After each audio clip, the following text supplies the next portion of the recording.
Pode estar assentados, irmãos. Graças a Deus, nessa noite nós podemos bendizer o seu nome e agora nós vamos então ouvir a sua palavra. Antes, enquanto os irmãos vão encontrando aí o texto de Mateus, capítulo 13, Mateus 13. Isaac, se puder diminuir um pouquinho o retorno aqui, por favor. Mateus 13. Enquanto você está encontrando aí, eu quero dar alguns avisos. Próximo domingo, o nosso culto será somente no período da noite, uma vez que há a eleição, né, já o segundo turno da eleição. Então, os irmãos estão aí envolvidos com a votação durante o dia, e à noite, então, todos nós estamos convidados a estar aqui no culto. Então, a galera da manhã e da noite vão novamente se encontrar. E nessa semana nós temos a nossa programação na quarta-feira. Estamos falando aí, meditando sobre Joel e o dia do Senhor, o arrependimento, a vinda do Espírito Santo.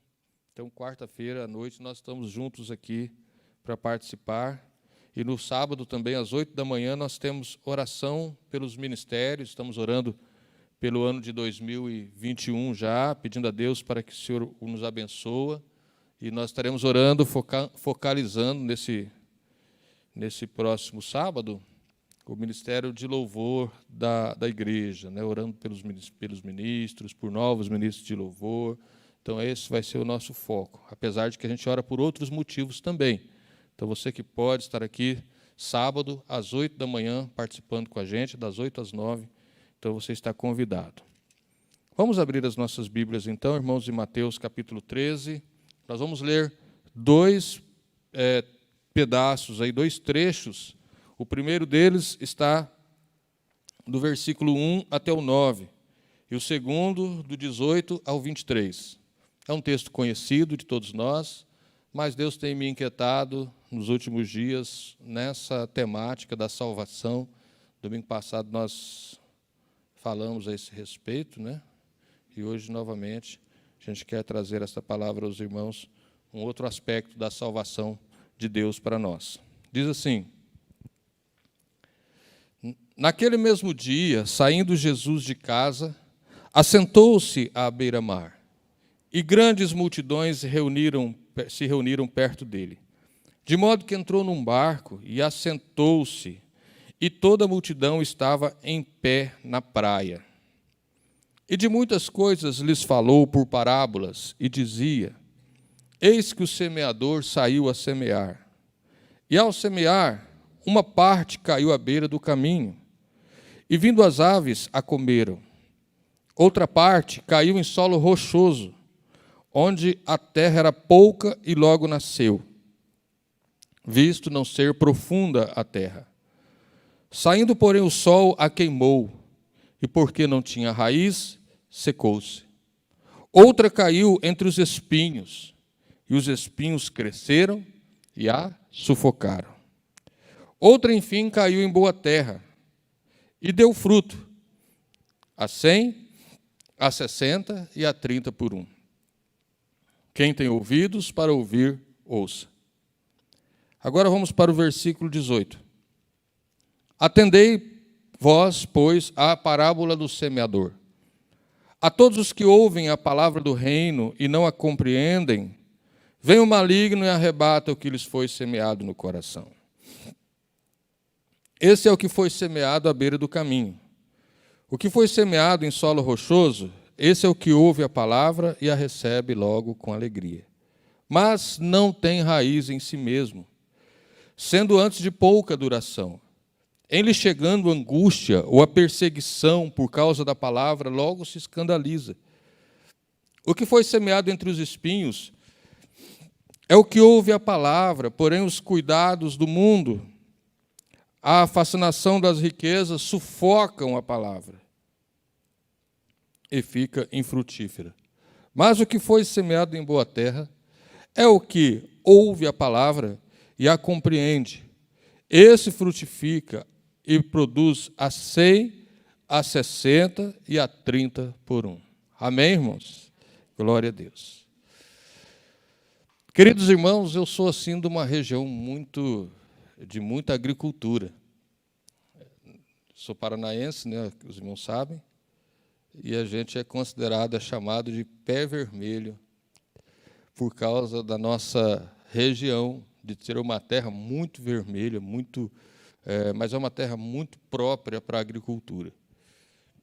Minha cidade tem 6.000 habitantes, talvez aí do tamanho de Campo Limpo, né? Bem pequenininha. Mas, assim, a gente é muito familiarizado com essa questão da agricultura. O que move a cidade, basicamente, são esses agricultores que plantam soja, trigo, milho. E aí, irmãos, um ponto alto desse trabalho desses agricultores é a hora da colheita. A hora da colheita, o dinheiro corre na cidade, né?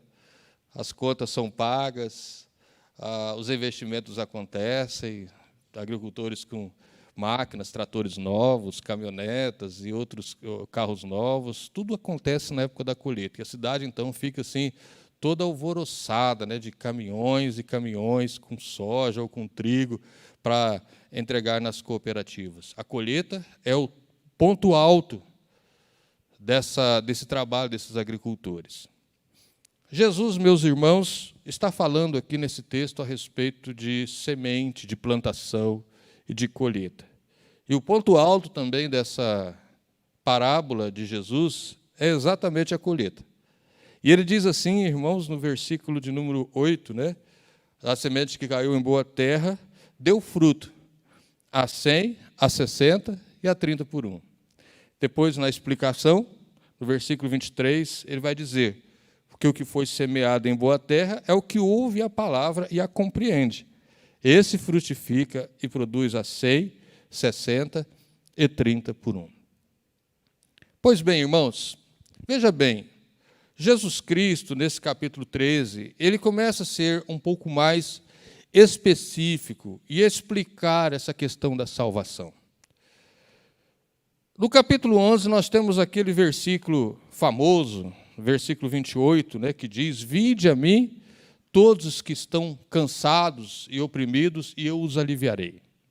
Tomai sobre vocês o jugo, né, e aprendei de mim, que sou manso e humilde de coração. Aí o capítulo 11, praticamente, esse, irmãos, é um convite, esse versículo é um convite conhecido de todos nós, e é uma maneira de Jesus provar para os seus discípulos que andar com ele é maravilhoso, andar com ele é bom, andar com Jesus nos transforma. E ele vai dizer para nós aqui, no final desse versículo, né? Aprendei de mim, que sou manso e humilde de coração. Então, olhando assim aparentemente, parece ser um versículo muito doce, um convite muito doce. Na verdade, o convite de Jesus sempre é um convite muito doce para nós. Mas a gente, às vezes, não vê as implicações, porque se a gente for dissecar palavras por palavras nesse texto, você vai ver as implicações de ser um discípulo de Jesus.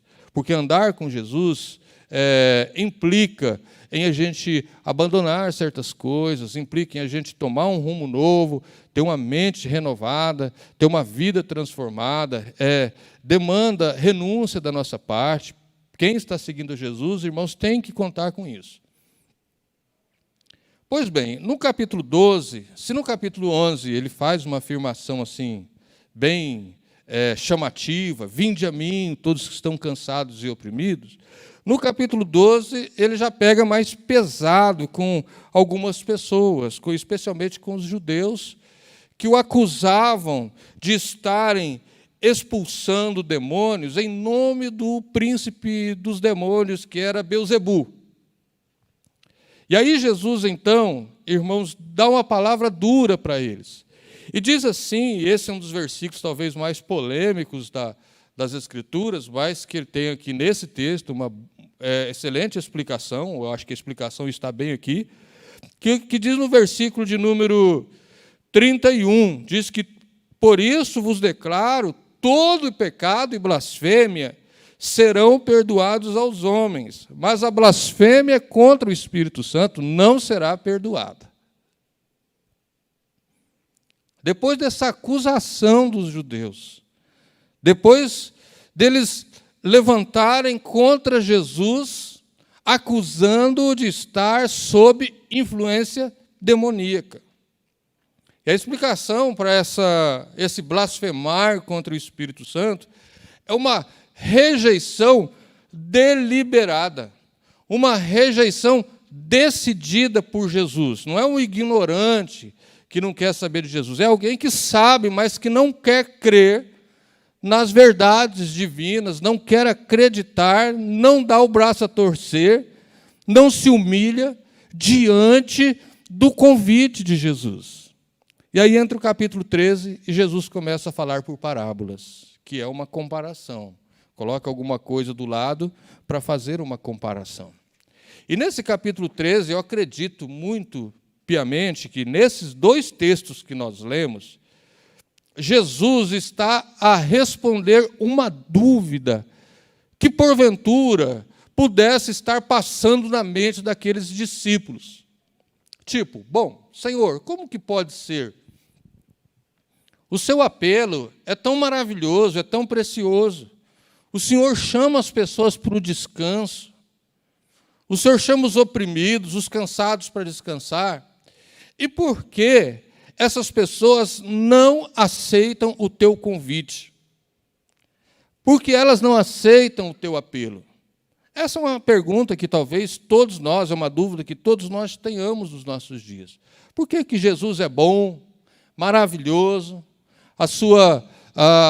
a promessa dele é poderosa e maravilhosa para aqueles que vão até ele? Por que que as pessoas não vão até Cristo? Ou por que algumas pessoas vão a Cristo, ou, vamos dizer, pensam que foram a Cristo, mas depois desistem dele? Porque as pessoas aproximam, chegam perto de Jesus, que é tão bom, e às vezes desvia, sai dos caminhos do Senhor. Então, essa parábola do semeador, Jesus está a mostrar para aqueles discípulos, ou quem sabe a dissipar essas dúvidas, porque Jesus explica que o problema não é em quem prega o Evangelho. Ele fala aqui do semeador. O semeador, inicialmente, aqui é Jesus. E depois, todos aqueles que pregam o Evangelho são semeadores também. Mas o problema não é o semeador. Jesus fala aqui, ele explica lá no livro de Lucas, que o campo é o mundo, onde a semente está sendo lançada. A semente é a palavra de Deus, então o problema também não está na semente. As pessoas não rejeitam a Cristo por causa do semeador, nem por causa da semente. As pessoas rejeitam a Cristo por causa dos seus corações. É muito sério esse negócio, irmãos. Eu quando estava lendo isso e pensando nessa pregação dessa noite, nessa meditação, eu fiquei pensando na questão da palavra, né, e a salvação. A função da palavra na salvação. Porque a semente aí é a palavra de Deus. Mas como é que nós podemos comparar a semente com a palavra de Deus? Nós temos alguns textos que nos ajudam. Romanos 10, versículo 17, vai nos dizer que a fé vem pelo ouvir, e o ouvir da palavra de Cristo. Então, a palavra de Deus é o início de todas as coisas em nosso coração. Encontramos também em Hebreus, capítulo 4, verso 12, que essa palavra é viva e eficaz, e mais penetrante do que qualquer espada de 2 gumes. Encontramos em Tiago, capítulo 1, verso 21, o seguinte: recebei humildemente a palavra em vós implantada, a qual é poderosa para salvar a vossa vida. Então, irmãos, tudo isso credencia essa semente a ser, de fato, a palavra de Deus e que é poderosa para salvar. E ela está sendo jogada. Mas acontece que Jesus explica que o solo que recebe esta palavra, que é o nosso coração, muitas vezes esse solo não está preparado de forma correta para receber a palavra ou receber a semente. Isso depende muito das influências que esse coração recebe, de como ele vive, aonde ele está. Então, tudo isso, irmãos, deve se levar em consideração quando nós olhamos e pensamos assim: por que as pessoas não vêm a Cristo? Por que a gente fala e as pessoas sabem que Cristo é bom? Por que pessoas vêm até Cristo, estão um tempo, aparentemente estão próximas dele, mas de repente elas se desviam?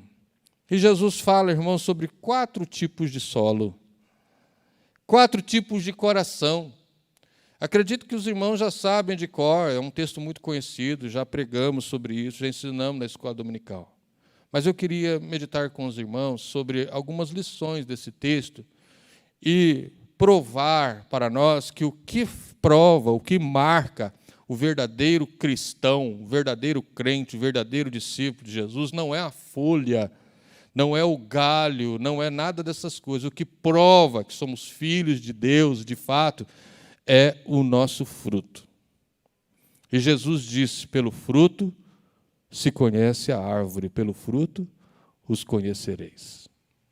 Pois bem, irmãos, Jesus fala dos 4 tipos de solo. O primeiro desses solos está aqui, no versículo de número 4. Diz que, ao semear, uma parte da semente caiu à beira do caminho, e vindo as aves a comeram. Depois ele explica isso daqui, irmãos, lá no versículo de número 19, quando ele diz: a todos que ouvem a palavra do reino e não a compreendem, vem o maligno e arrebata o que lhes foi semeado no coração. Esse é o que foi semeado à beira do caminho. À beira do caminho, na Palestina não existia, as terras não existiam divisas de cerca ou qualquer coisa assim. E as pessoas então faziam trilhos onde elas passavam, que a gente chama de trierim, né? Aqueles lugarzinhos em que as pessoas, os viajantes andavam por ali. Então fazia-se aqueles trilhos no meio das plantações. E conforme as pessoas iam andando por ali, iam pisando naquele terreno, aquele terreno ia ficando endurecido. Então o semeador, que andava com uma bolsa pendurada ao seu colo, ia jogando a semente. E uma parte dessas sementes caía exatamente nesse trilho, nesse trilheiro, aonde as pessoas passavam. Mas quando ele jogava a semente caía ali, as aves do céu vinham e comiam a semente, porque a semente não penetrava na terra. Imagino, quem sabe, de repente, algumas aves em cima de algumas árvores ou alguma coisa assim, esperando o semeador passar. A hora que ele passava, jogava, elas aproveitavam aquele momento para se alimentar. E aí, meus irmãos, essa semente, ela não penetrava na terra. Pelo contrário, ela era comida pelas aves dos céus, pelos passarinhos. Esse tipo de solo, irmãos, representa o coração embrutecido, o coração endurecido, o coração insensível, o coração apático, aquele coração distante, indiferente e muitas vezes hostil ao Evangelho. Aquela pessoa que não quer saber de ouvir falar de Jesus, ou quem sabe você fala e ele zomba de você, não acredita naquilo que você está dizendo, não acredita na Bíblia, não acredita na palavra de Deus, não quer saber de nenhum apelo evangelístico, às vezes fica até revoltada quando você fala de Jesus. Ela não quer saber, seu coração está totalmente indiferente, insensível. E o diabo, como os passarinhos, ele fica à espreita, para que quando uma pessoa ouvir alguma coisa a respeito do Evangelho, ele vai lá e tenta tirar essa mensagem do coração. E essa situação não acontece apenas, apesar de que o campo é o mundo onde a semente está sendo lançada, mas não acontece apenas lá, às vezes acontece também entre os religiosos, entre pessoas da igreja que pensam que estão no caminho certo, que estão com Jesus, às vezes fizeram uma profissão de fé, às vezes até desceram as águas do batismo, às vezes tiveram uma certa experiência, gostam de estarem entre os irmãos, entre o povo de Deus, mas a mensagem do Evangelho não consegue penetrar no seu coração. O seu coração tem sido trilhado por pecados todos os dias. Ele não quer largar o pecado. E isso vai embrutecendo a pessoa, vai tornando-a indiferente, vai tornando-a hostil à mensagem que está sendo pregada. Essa mensagem não consegue penetrar. E o inimigo, irmãos, das nossas almas, para tentar ou desviar, não deixar essa pessoa ter os seus olhos abertos, ele está pronto para roubar esta mensagem. Quando, quem sabe, ela tenta se convencer de que ela está errada e precisa de mudar, de repente, o seu racionalismo fala mais alto. E ela diz assim, não, mas isso aí tudo não passa de uma conversa fiada. Quem é que escreveu a Bíblia? E faz aqueles raciocínios bem lógicos do ponto de vista humano, do ponto de vista maligno, nós podemos dizer, que conduz as pessoas, irmãos, a um distanciamento de Deus. Coração à beira do caminho. Mas a segunda parte da semente, irmãos, diz a palavra, no versículo 5, que ela caiu em um solo rochoso, onde a terra era pouca, e logo nasceu, visto não ser profundo a terra. Veja bem, irmãos, essa semente, ela nasceu logo. Ela não demorou para nascer. E diz a palavra, no versículo 6, que saindo o sol, a queimou, e porque ela não tinha raiz, ela secou-se. E qual a explicação para esse coração, esse coração superficial, podemos assim dizer? A explicação, irmãos, está no versículo 20. O que foi semeado em solo rochoso, este é o que ouve a palavra e a recebe logo com alegria, mas não tem raiz em si mesma, sendo antes de pouca duração. Quando chega a angústia ou a perseguição por causa da palavra, logo se escandaliza. Ou seja, irmãos, essa pessoa, aparentemente, ela vem até Cristo, parece que ela recebe a palavra, parece que ela ouve a palavra, parece que ela recebe até com alegria, ao contrário do insensível, do solo à beira do caminho. Mas diz a palavra, irmãos, que ela não tem raiz em si mesma. Por quê? Porque essa semente caiu num solo onde existe uma camada de pedras por baixo. Não é um terreno cheio de pedras, assim, igual a gente vê, né, aquelas pedras e tal, aquela coisa toda. Não, é uma camada de pedras que tem por baixo e que, em alguns lugares, ela está muito próxima da terra. E quando, então, a semente é lançada, as raízes, então, querem crescer, querem buscar umidade, mas não conseguem por causa das pedras que estão embaixo. E aí diz-nos a palavra que o sol começa a queimar e aquela planta que aparentemente, às vezes ela pode ter uma aparência, alguma coisa assim que chame a atenção e o agricultor possa dizer, puxa, como cresceu rápido, e está mais bonita ainda do que as outras. Mas, de repente, aparece o sol e queima essa planta e ela não consegue dar fruto. Ela é sufocada. Ela não consegue frutificar, porque ela não tem raiz, ela não tem estrutura, podemos assim dizer. Assim, meus irmãos, são muitas pessoas que, quando vêm para Cristo, às vezes ouve uma palavra, recebe aquela palavra com alegria no seu coração, fica emocionado, acha muito bonito tudo aquilo, acha muito bonito o convite de Jesus, acha muito bonita a palavra de Deus, mas ela não tem raiz em si mesma.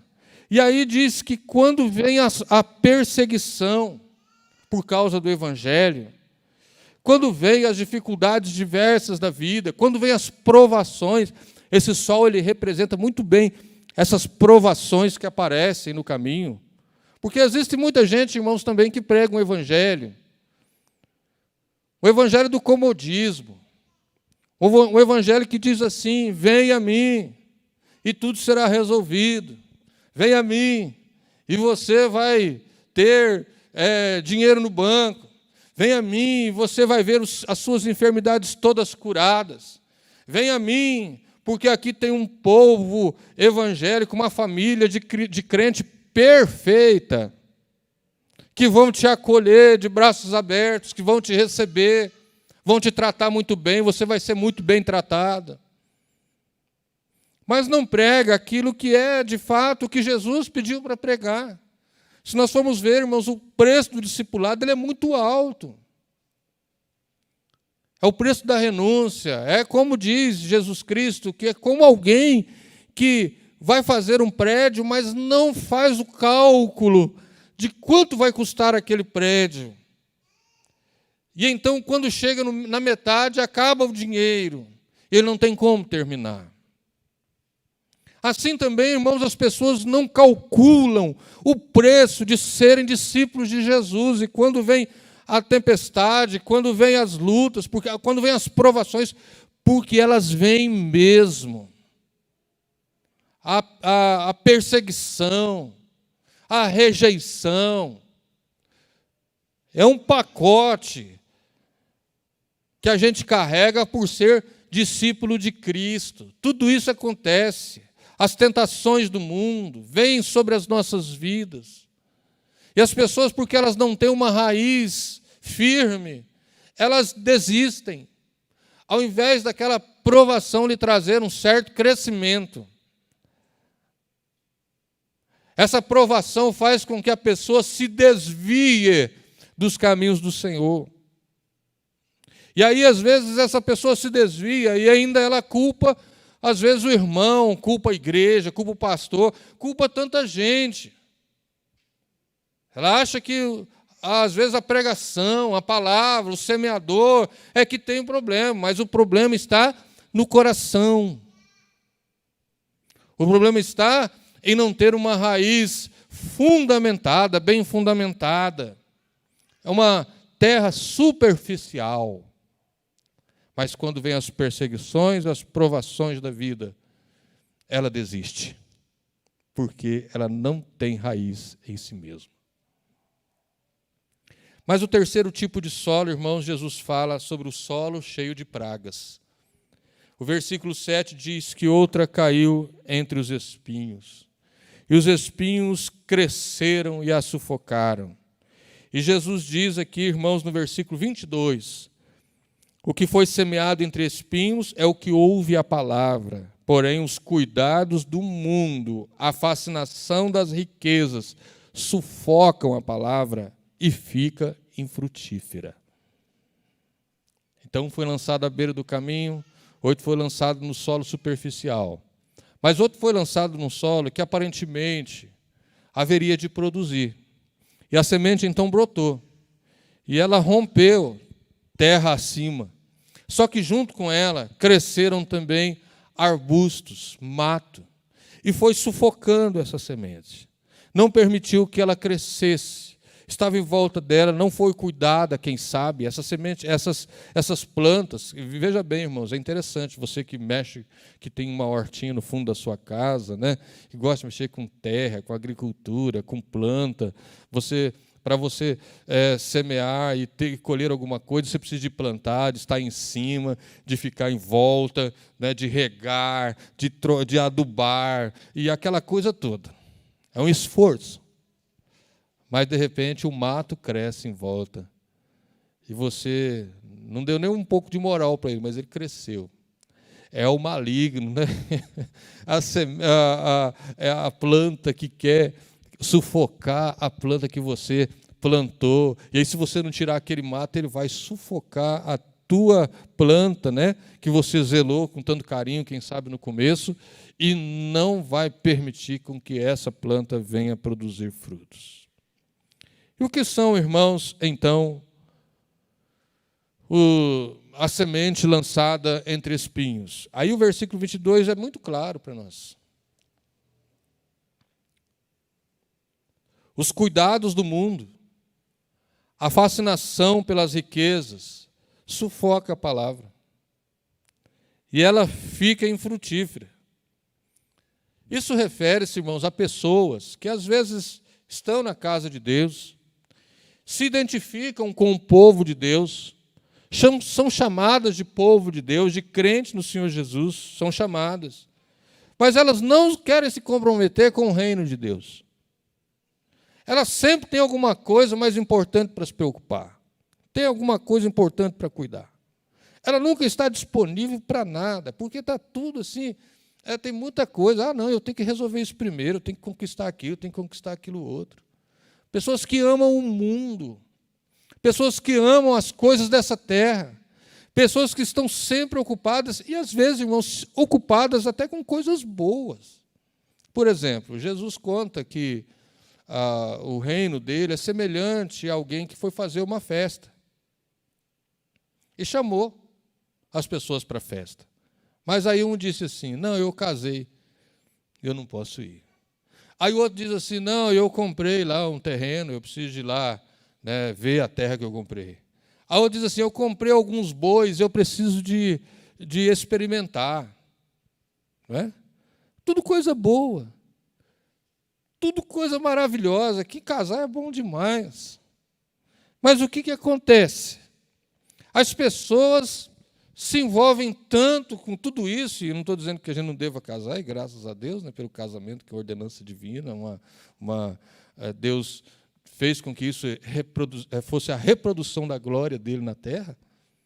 Mas acontece, irmãos, que as pessoas se envolvem com tantas coisas nesse mundo, e tudo isso se torna uma desculpa para as pessoas, para elas não seguirem a Jesus de verdade. Sempre tem alguma coisa. Sempre tem uma desculpa. Sempre está envolvido com alguma coisa assim alheia, que não tem nada a ver com o reino de Deus, tem a ver consigo mesmo e com as suas próprias realizações. E aí, irmãos, essas coisas mundanas vão crescendo e vão sufocando a palavra. São pessoas que estão preocupadas com os prazeres do mundo, com dinheiro, às vezes com o trabalho excessivo, com a fama, mas elas não estão amando a Jesus de verdade. Precisamos de trabalhar, precisamos ter nossa família, nossa casa, podemos ter muita coisa nesse mundo, mas não podemos nos esquecer, irmãos, que o reino de Deus deve ser prioritário na nossa vida. E o apóstolo diz que se alguém ama o mundo, o amor do Pai não está nele. Agora, vocês perceberam, irmãos? Olha só, pensa bem, você é um semeador. Deram para você uma sacola cheia de semente para você distribuir por aí. E você vai jogar essa semente. Mas aí você lê uma história dessa. Se você lê a história desses 3 tipos de solo, você fica desanimado. Você joga a semente, uma vai cair, 1/4 da semente vai cair na beira do caminho. 1/4 vai cair num solo rochoso. 1/4 vai nascer entre os espinhos e só 1/4 vai prosperar. Mas esse 1/4 de prosperidade, e é o bom solo, a terra cultivável, como diz o versículo 8, outra caiu em boa terra e deu fruto a 100, a 60 e a 30 por 1. Esse solo cultivado, esse bom solo, esse bom coração que recebe a palavra, é que deve nos servir de incentivos, de estímulos a continuarmos a semear. Não foi por isso, Jesus já sabia desses resultados, que não conseguiria atingir a todos. Mas um grupo ele atingiu. E esse grupo se tornou aquele que revolucionou, que mudou a história desse mundo, pregando o Evangelho. Então, irmãos, existe o solo cultivável, o solo receptível, é o solo fofo, é o coração fofo, ao contrário do coração à beira do caminho. É o coração profundo, ao contrário daquele que está sobre pedras. E é um coração limpo, ao contrário daquele que é cheio de pragas.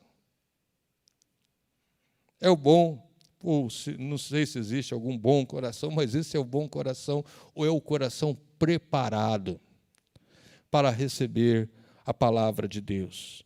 É o coração preparado para receber, irmãos, a verdade divina. É um coração que está sendo trabalhado.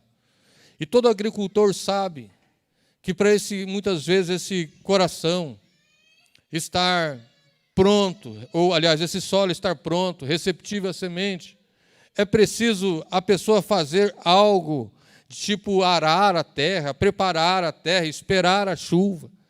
Aliás, eu acho que existe uma classe de gente que depende e confia muito no Senhor, em Deus, é o agricultor, porque ele depende da chuva, ele depende da água. Então, esse agricultor, irmãos, ele está ciente de que nem o solo, às vezes, não é tão bom assim, mas ele pode trabalhar nesse solo, ele pode melhorar esse solo. E assim, meus irmãos, nós vemos que esse solo pode fazer a semente brotar, ela crescer, se tornar uma planta, e essa planta pode trazer fruto. E como diz aqui, 30 por 1, 60 por 1 ou 100 por 1. Mas o fato é que seja 30, seja 60 ou seja 100 por 1, o fato é que essa planta dá fruto. Ela dá fruto. Então, não é a folhagem, irmãos, que diz que aquela planta é uma boa planta. O que diz que ela é uma boa planta é o fruto. Não é simplesmente o fato de que alguém chega e fala assim, eu sou de Jesus, eu sou crente no Senhor Jesus. Não é só por esse fato, ou, aliás, esse é um mínimo nessa direção. Porque o que prova que a pessoa é de Jesus é o fruto que ela produz. Foi isso que Jesus falou, que nos últimos dias chegaria alguém e diria assim, Senhor, nós fizemos muitos sinais em Teu nome. Nós curamos enfermos, nós fizemos isso, fizemos aquilo, e o Senhor dirá, apartai-vos de mim, porque eu não vos conheço. Então, veja bem, meus queridos irmãos, é isso que eu queria aplicar aos irmãos nessa noite, é chamar você para pensar, primeiramente, como é que está o nosso coração? Ele tem sido um coração receptivo à palavra de Deus? O que é que tem tomado conta do nosso coração? Essa é uma aplicação que a gente precisa de ver nessa noite. Será que ele não está se tornando endurecido, embrutecido? A gente escuta tanta coisa, né, irmãos? Hoje tudo é filmado ao vivo, é colocado na televisão, gente morrendo, gente apanhando. Isso, irmãos, às vezes vai embrutecendo o coração das pessoas, não é? O que é que tem endurecido o nosso coração? É bom a gente refletir também, irmãos, como é que estão as nossas raízes? Será que elas estão bem firmadas? Será que nós podemos enfrentar esse mundo de cabeça erguida e dizer assim, olha, jamais eu vou me desviar de Jesus? E é bom refletir também, irmãos, se nós não estamos amando os prazeres desse mundo. Agora, preste atenção. Quais são os inimigos do cristão? Satanás, o mundo e a carne. Eles estão aqui, nesse texto. Satanás, aquele que rouba a palavra do coração. Não deixa ela penetrar. O mundo, aquele que levanta contra o povo de Deus. E não permite, irmãos, e não quer que esse povo de Deus cresça. E não quer que esse povo de Deus, ou que as pessoas avancem na sua fé. Rejeita essas pessoas, perseguem. E a carne, que adora os prazeres terrenos, que adora o mundo. Está aqui. Esses três inimigos estão aqui. Satanás, o mundo e a carne. Durante toda a nossa vida, a nossa existência como cristão, esses inimigos irão combater contra a boa semente do evangelho que foi plantada dentro de nós. Preste atenção nisso. Eles vão se levantar para tentar impedir. Mas se você é uma boa terra, um coração que Deus trabalhou de fato, de verdade, que o Espírito Santo agiu, que o Espírito Santo trabalhou, você vai dar fruto. E é isso que diz a palavra, né, que mesmo na estação seca, diz o Jeremias 17, ele dá fruto. Mesmo nas horas difíceis, o sol está pegando firme contra essa planta, mas ela está frutificando. É o que diz no Salmo 1, que ele dá o seu fruto na estação própria. E tudo quanto faz prospera. Ele está frutificando para Deus, para a glória de Deus. E às vezes existe um momento na vida desse cristão que às vezes ele está frutificando pouco. Às vezes ele está frutificando mais. Às vezes tem irmãos que frutificam mais, outros frutificam menos. Mas o importante é que ele está dando fruto. É isso que importa. É que ele está frutificando. E o que são esses frutos? Seria bom, mas o tempo não nos dá para nós terminarmos, dissecarmos tudo isso, mas é bom nós lembrarmos do fruto do Espírito. Não é? Vamos só dar uma olhadinha rápida em Gálatas 5:19. Que vai nos mostrar, irmãos, que esse fruto, ele contrasta com as obras da carne. E as obras da carne, eu queria ler para os irmãos, são essas: prostituição, impureza, lascívia, são os pecados sexuais. Idolatria, feitiçaria, são pecados em termos assim de contra Deus, diretos contra Deus. Inimizades, porfias, ciúmes, iras, discórdias, dissensões, facções, são os pecados contra os nossos irmãos. E depois nós temos um grupo no versículo 21, invejas, bebedices, glutonarias, que são pecados contra o si próprio. E coisas semelhantes a essas, a respeito do qual vos declaro, como já outrora vos preveni, que não herdarão o reino de Deus os que tais coisas praticam. E aí ele fala sobre o fruto do Espírito. Qual é o fruto do Espírito? Amor, alegria, paz, longanimidade, benignidade, bondade, fidelidade, mansidão, domínio próprio. Esse é o fruto do Espírito. Troca as obras da carne pelo fruto do Espírito. Frutificando dessa forma, irmãos, certamente Deus será glorificado. Foi isso que Jesus falou: para que vejam as vossas boas obras e glorifiquem a vosso Pai que está nos céus.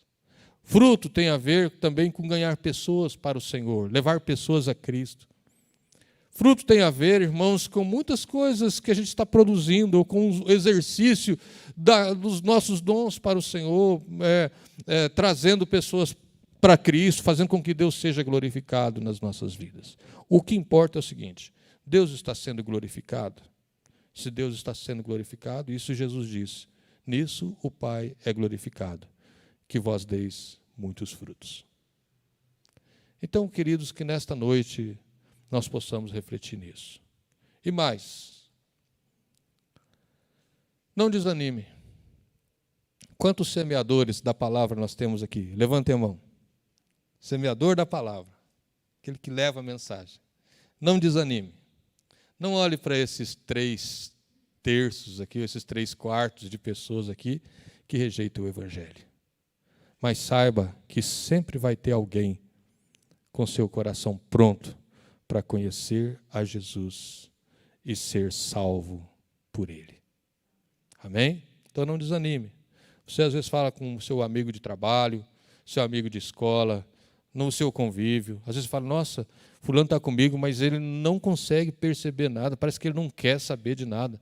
Não deixe, meu irmão, não deixe, jamais, de produzir fruto para Deus. Que aqueles cujo coração está trabalhado pelo Senhor, pelo Espírito Santo, eles produzirão fruto a 30, a 60 e a 100 por um. Amém? Vamos nos colocar de pé e vamos orar ao Senhor. Nessa oração que nós vamos fazer, eu queria que você falasse assim: Senhor, fala aí para Deus: Senhor, como é que está o meu coração? Ajuda o meu coração aqui. Às vezes meu coração está, Senhor amado, embrutecido por tantas coisas que me ocorreram, mas eu quero que o Senhor quebre o meu coração. Não existe, irmãos, coração duro que o Espírito Santo não possa quebrar. Amém, irmãos? Não existe. Então peça a Deus para te ajudar nesse sentido. Mas também eu queria que você fizesse uma segunda oração nesta noite, para que Deus pudesse também salvar outras pessoas, que você seja um instrumento de Deus na vida daqueles que precisam de ouvir talvez na sua casa, né? E orar para que Deus prepare esse coração. É por isso que quando a gente vai levar o evangelho para alguém, a gente tem que orar por essas pessoas. Orar por elas, para Deus preparar o seu coração, para Deus afofar essa terra, para Deus tirar tudo aquilo que não é dele e dar a esse coração e a essa terra condição de produzir fruto para a glória do nome do Senhor. Amém? Vamos fazer essas duas orações? Senhor Deus e Pai, nós oramos a Ti nesta noite, porque reconhecemos que sem Ti nós não somos nada, como disse João 15. Sem Ti, ó Pai amado, nós não podemos nada fazer. Por isso, nesta noite, nós queremos pedir ao Senhor que trabalhe o nosso coração, mudando, Pai amado, transformando, tirando aquelas coisas que não Te agradam, Senhor, que nos embrutecem muitas vezes, nos torna insensíveis, Pai. Tem misericórdia, Pai. Eu clamo a Ti nesta noite. Peço ao Senhor que vai trabalhando em cada vida, Pai, cada irmão, cada família. Também oramos, ó Deus, por aquelas pessoas que ainda não Te conhecem e que fazem parte do nosso círculo de amizade, que estão próximas de nós.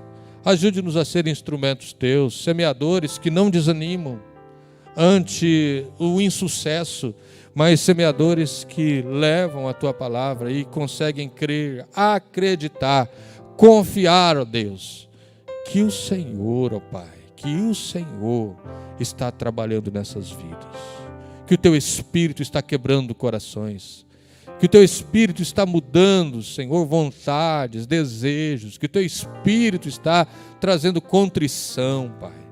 Tem misericórdia, Senhor.